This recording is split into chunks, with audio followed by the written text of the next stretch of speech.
आज हम लोग चैप्टर 8 का एक्सरसाइज 8.2 पढ़ेंगे, जिसमें प्रॉफिट एंड लॉस और डिस्काउंट और टैक्स वगैरह पढ़ना है। सबसे पहले फार्मूला है जिसको आप नीचे की कक्षाओं में भी पढ़े हैं, फिर भी यहाँ प्रयास किए हैं कि हम अधिक से अधिक लिख दें। आप नीचे के कक्षा में सीखे हैं एसपी सेलिंग प्राइस को ही संक्षेप में एसपी लिखते हैं।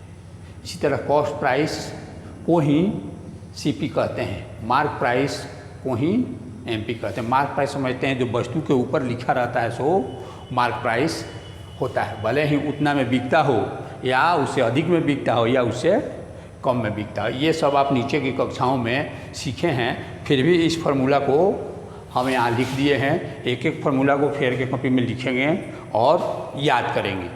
उसके बाद एक दो डिफिनीशन है, वैट, डिस्काउंट और सेल टैक्स, इसको भी लिख दिए हैं। ये याद कर लेंगे, ये परीक्षा की दृष्टि से सबसे ज़्यादा उपयोगी है।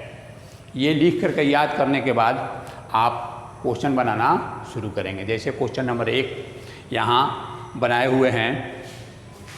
क्वेश्चन नंबर 1 है कि a man got 10% increase in his salary. एक व्यक्ति का सैलरी 10% बढ़ जाता है, जितना उसका पहले से सैलरी था उसका 10% बढ़ जाता है और अब बढ़ करके 1,54,000 हो जाता है।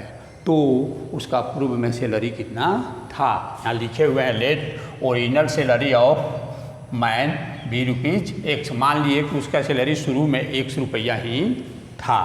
तो क्वेश्चन के अनुसार अकॉर्डिंग टू क्वेश्चन पहले जो X था उसमें बढ़ गया कितना? जितना था उसका 10%, यानी 10% ऑफ X, अर्थात X plus 10% of X is equal to 154,000 होना चाहिए। इसको एक इक्वेशन बनाकर सॉल्व करेंगे। x/1 प्लस 10 इंटू x/100 करके 0 0 काट दिए, बराबर 154,000 रहेगा। इसको सॉल्व किए तो x इक्वल टू आ गया 14,000, यानी 1,40,000। लिख सकते हैं original salary of man is equal to 1,40,000 रुपया। इस तरह इसको आप बना लेंगे। सेकंड नहीं बनाए हुए हैं, जिसमें लिखा है on Sunday 485 people went to zoo. Sunday के दिन 845 आदमी जू देखने गए। वहीं मंडे के दिन 169 यानी 169 आदमी देखने गए। तो बता रहा है कि कितना परसेंट डिक्रीज हो गया। तो पहले डिक्रीज निकाल देंगे और डिक्रीज को परसेंट में बदल देंगे। आप अपने से भी बना सकते हैं। यहाँ हम 3rd नंबर क्वेश्चन बनाए हुए हैं।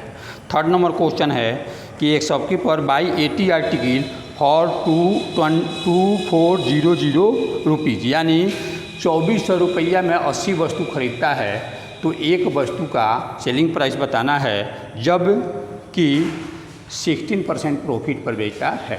जब एक वस्तु का सेलिंग प्राइस निकालना है, इसलिए सबसे पहले हम एक वस्तु का कॉस्ट प्राइस निकालेंगे। यहाँ लिखे हुए हैं कि CP ऑफ एन आर्टिकल, यानी एक वस्तु का कॉस्ट प्राइस, टोटल प्राइस है उतना में वस्तु की संख्या ने 80 से भाग देंगे।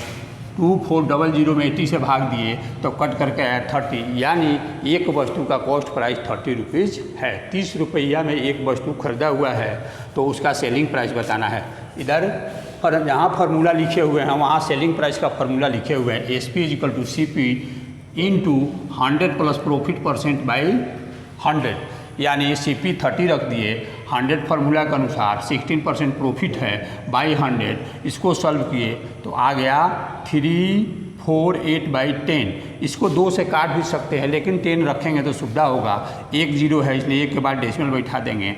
डेसिमल के बाद रुपीज़ में 2 डिजिट होना चाहिए, इसलिए 8 के बाद 0 आप दे देंगे। नहीं भी देंगे तो गलत नहीं है। अर्थात selling price of fine article हो गया 34.80 रुपीज़। नंबर 4 क्वेश्चन है कि the cost price of an article 15,500 15,500 15,500 रुपया किसी वस्तु का कीमत है और उस वस्तु पर 450 वेर स्पेंट ऑन रिपेयर। उस वस्तु के रिपेयर में 450 रुपया खर्च होता है, जैसा कि फार्मूला में इधर सीखे हुए हैं।